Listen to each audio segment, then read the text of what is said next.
Bismillah, alhamdulillah, wassalatu wassalamu ala rasulillah, amma ba'd. Ketika tubuh kita mengalami sakit, maka artinya tubuh kita tidak dalam keadaan sehat dan baik.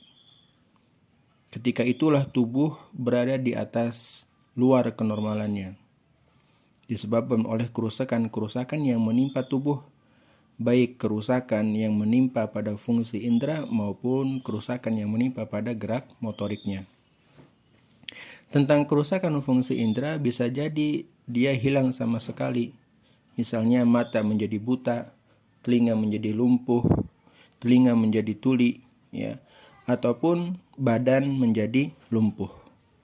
Atau mungkin melemah kekuatannya meskipun semua alat inderanya tetap utuh. Atau dia mengindra sesuatu yang tampak sebaliknya. Misal dia merasakan manis, dia rasakan pahit. Pahit dia rasakan manis, dan seterusnya. Adapun kerusakan yang menimpa gerak motorik misalnya adalah tentang melemahnya daya kunyah seseorang. Ya, daya pegangnya, daya dorongnya, ataupun daya tariknya. Dengan demikian, dia merasakan sakit sesuai dengan tingkat ketidaknormalannya.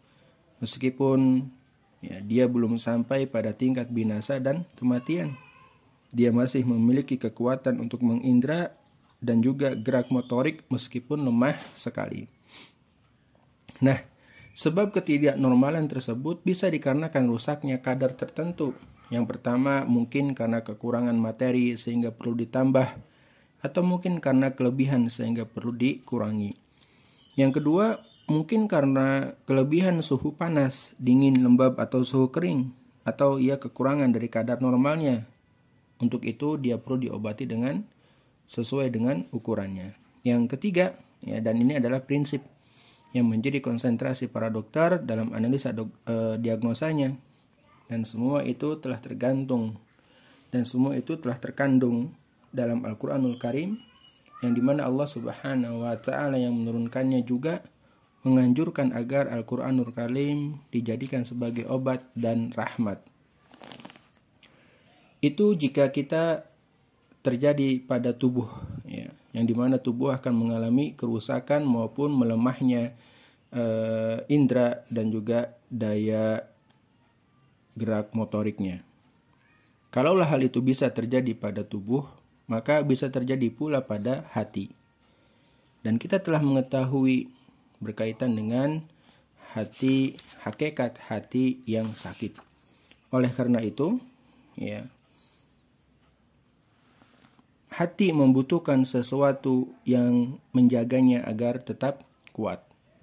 Dan itu adalah iman dan ketaatan. Juga membutuhkan pemeliharaan dari gangguan yang membahayakannya, yaitu dengan menjauhi dosa-dosa, maksiat, dan berbagai hal penyimpangan. Termasuk pula dihilangkan setiap hal yang rusak daripadanya. Dan hal itu dengan taubatan nasuha dan memohon ampun kepada Allah Subhanahu wa Ta'ala, Zat yang Maha mengampuni dosa-dosa. Sakitnya hati yaitu berupa kerusakan yang menimpanya, sehingga merusak pandangan dan keinginannya terhadap kebenaran. Dia lalu tidak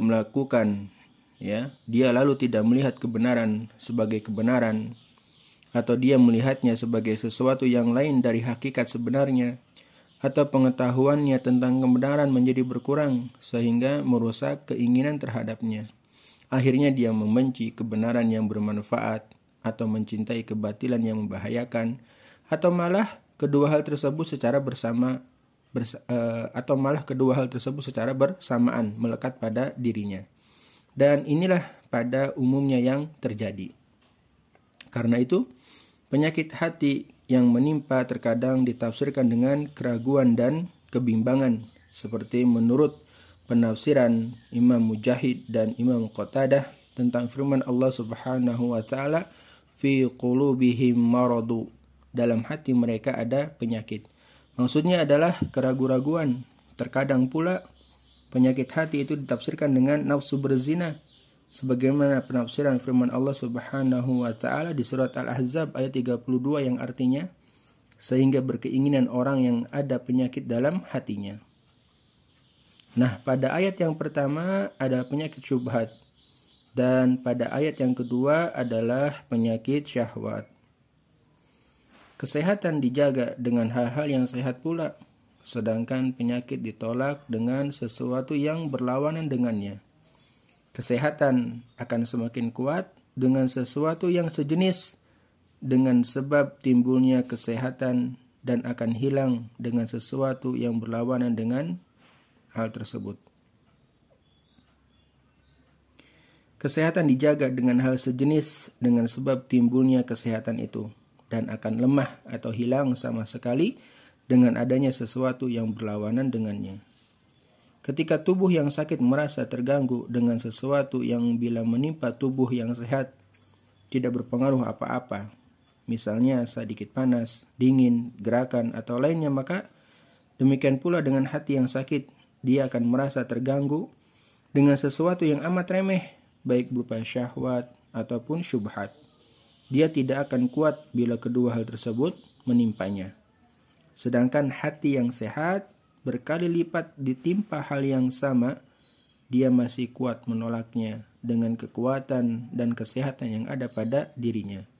Secara ringkas dapat kita katakan bahwa jika orang yang sakit tertimpa dengan sesuatu yang sama dengan sebab penyakitnya, maka penyakitnya akan bertambah, kekuatannya akan melemah, bahkan akan mengantarkan pada kematian. Jika dia tidak segera mendapatkan sesuatu yang dapat memulihkan kekuatannya dan menghilangkan penyakitnya, maka ia berada di atas kebinasaan. Berbeda dengan orang yang memiliki hati yang sehat dan selamat. Apapun penyakitnya, maka dia mampu untuk menolaknya dengan kekuatan iman dan juga kekuatan ketaatan. Lalu dia memeliharanya dengan menjauhi dosa-dosa dan juga maksiat serta lainnya. Wassallallahu ala nabiyina Muhammad walhamdulillahi rabbil alamin.